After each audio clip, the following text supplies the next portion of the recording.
नमस्कार दोस्तों, स्वागत है आप सभी का एक बार फिर से आपके अपने पसंदीदा YouTube चैनल आध्यात्मिक कहानी में। दोस्तों, आज के इस वीडियो में हम बात करने वाले हैं द्रौपदी के जीवन की कहानी। जी हाँ, महाभारत का एक ऐसा किरदार द्रौपदी जो हमें जिंदगी में बहुत सी चीजें सिखाता है। चलिए जानते हैं एक बार फिर से द्रौपदी के जीवन के बारे में। सनातन धर्म में द्रौपदी को 5 प्रांत स्मरणीय नारियों में पूजा जाता है। महाभारत के सबसे सशक्त चरित्रों में द्रौपदी का स्थान बहुत ऊंचा रहा है। महाभारत में द्रौपदी के जीवन और उसके कार्यों के बारे में बहुत कुछ लिखा गया है। द्रौपदी कौन थी?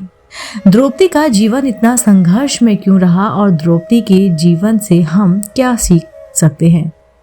इस वीडियो के माध्यम से हम चलिए जानते हैं। सबसे पहले जानते हैं कि द्रौपदी के जन्म की कथा क्या है। महाभारत में द्रौपदी के जन्म की कथा दी गई है। कथा के अनुसार द्रौपदी का जन्म अपनी मां के गर्भ से नहीं हुआ था। द्रौपदी सीता की तरह अयोनिजा है। द्रौपदी का जन्म एक यज्ञ से हुआ था।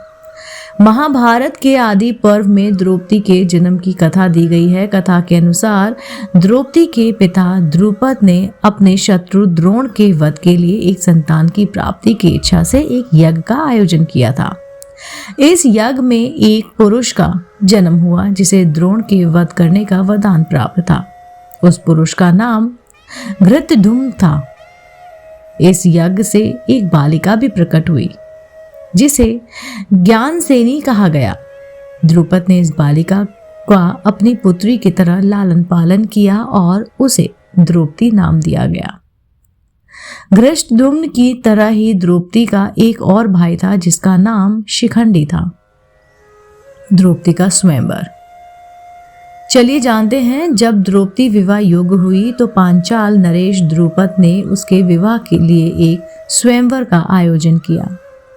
इस स्वयंवर के माध्यम से ही ब्राह्मण के वेश में आए अर्जुन ने द्रौपदी को जीता और उसके बाद युधिष्ठिर, भीम, अर्जुन, नकुल और सहदेव के साथ उनका विवाह हुआ। आखिर द्रौपदी के 5 पति कौन थे?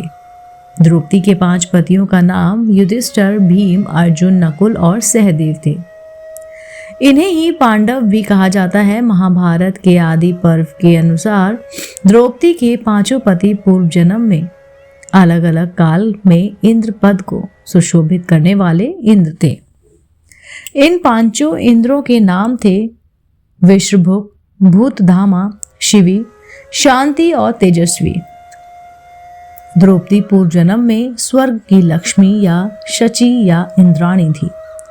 कथा के अनुसार इन 5 इंद्रों पर रुद्रदेव कुपित हुए थे और रुद्र ने इन्हें पृथ्वी पर मनुष्य रूप में जन्म लेने का शाप भी दे दिया था।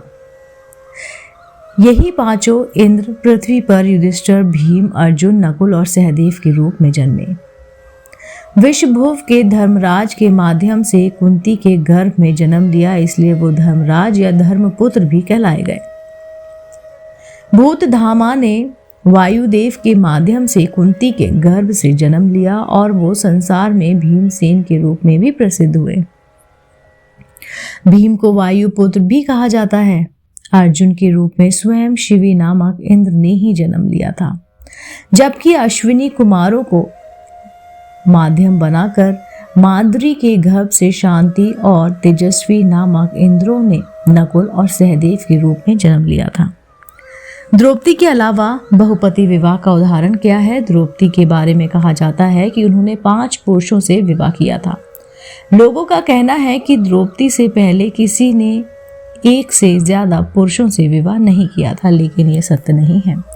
महाभारत के अनुसार ही जटिला नामक स्त्री ने पूर्व काल में 7 ऋषियों से विवाह किया था। इसके बाद कुंडू ऋषि की पुत्री वाक्षी ने 10 प्रचेताओं से विवाह किया था। ये 10 प्रचेताण आपस में भाई थे। इसके अलावा सूर्य की पुत्री सूर्या ने भी 49 मरुतों से विवाह किया था। द्रौपदी के पुत्रों के नाम क्या हैं? जी हाँ दोस्तों, द्रौपदी के 5 पांडवों से 5 पुत्र हुए। युधिष्ठिर से द्रौपदी की प्रतिबिंब नामक पुत्र हुआ जो पांडव पुत्रों से सबसे बड़ा था। भीम से द्रौपदी को सुत सोम नामक पुत्र की प्राप्ति हुई। अर्जुन से द्रौपदी को ऋतुकर्मा नामक पुत्र की प्राप्ति हुई। नकुल से द्रौपदी को शतानिक नामक पुत्र की प्राप्ति हुई। सहदेव और द्रौपदी के पुत्र का नाम ऋतुसेन था। द्रौपदी के पुत्रों का वध अश्वत्थामा ने किया था। जी हाँ, द्रौपदी को अपने जीवन काल में इतने संघर्षों का सामना करना पड़ा जिसकी शायद ही कोई मिसाल मिलती हो। उन्हें विवाह के बाद वनवास का सामना करना पड़ा। महाभारत के युद्ध में उनके 5 पुत्रों को अश्वत्थामा ने छल से मार डाला था, लेकिन इतना विशाल हृदय था कि उसने अपने पुत्रों के हत्यारे अश्वत्थामा को भी क्षमा कर दिया था। द्रौपदी का कहना था कि वो पुत्र की हत्या का दुख जानती है। वो नहीं चाहती कि अश्वत्थामा की हत्या के बाद अश्वत्थामा की मां को भी पुत्र शोक हो।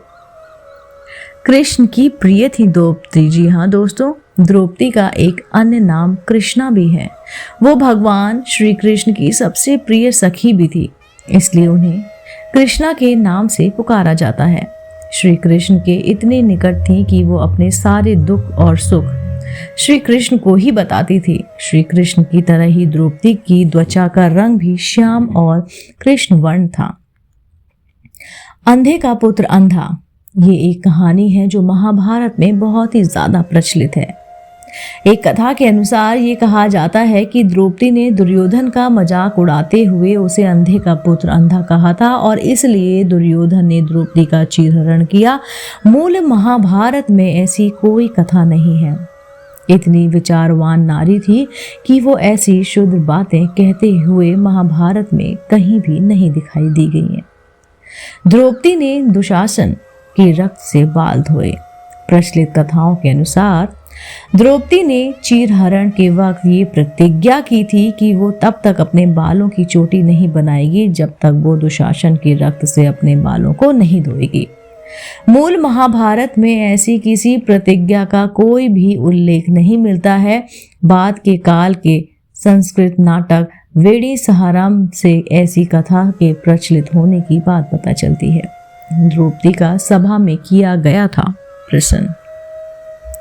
जब द्रौपदी का सभा में चीरहरण किया गया और जब चीरहरण किया जा रहा था तो उन्होंने सभासदों से प्रश्न पूछा कि क्या मैं धर्म के अनुसार जीती गई हूँ।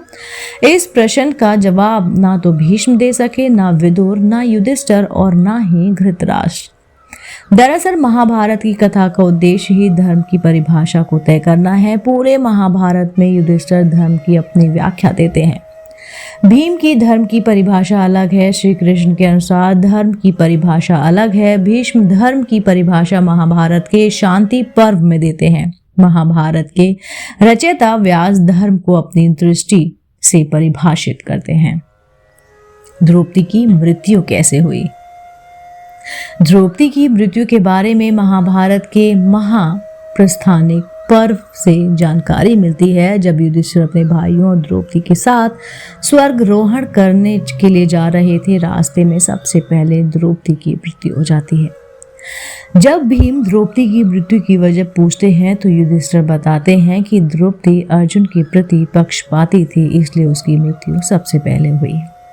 दोस्तों, उम्मीद करती हूँ आपको मेरे द्वारा सुनाई गई कहानी द्रौपदी के जीवन की कहानी ज़रूर पसंद आई होगी। दोस्तों, अगर आप भी ऐसी धार्मिक पौराणिक कहानी कथाएं सुनना पसंद करते हैं तो आप मेरे चैनल आध्यात्मिक कहानियों को तुरंत से सब्सक्राइब कर लीजिए, क्योंकि ऐसे ही धार्मिक पौराणिक कहानी कथाएं हम अपने चैनल द्वारा आप तक साझा करते हैं। आप देख रहे थे आपका अपना पसंदीदा यूट्यूब चैनल आध्यात्मिक कहानियाँ।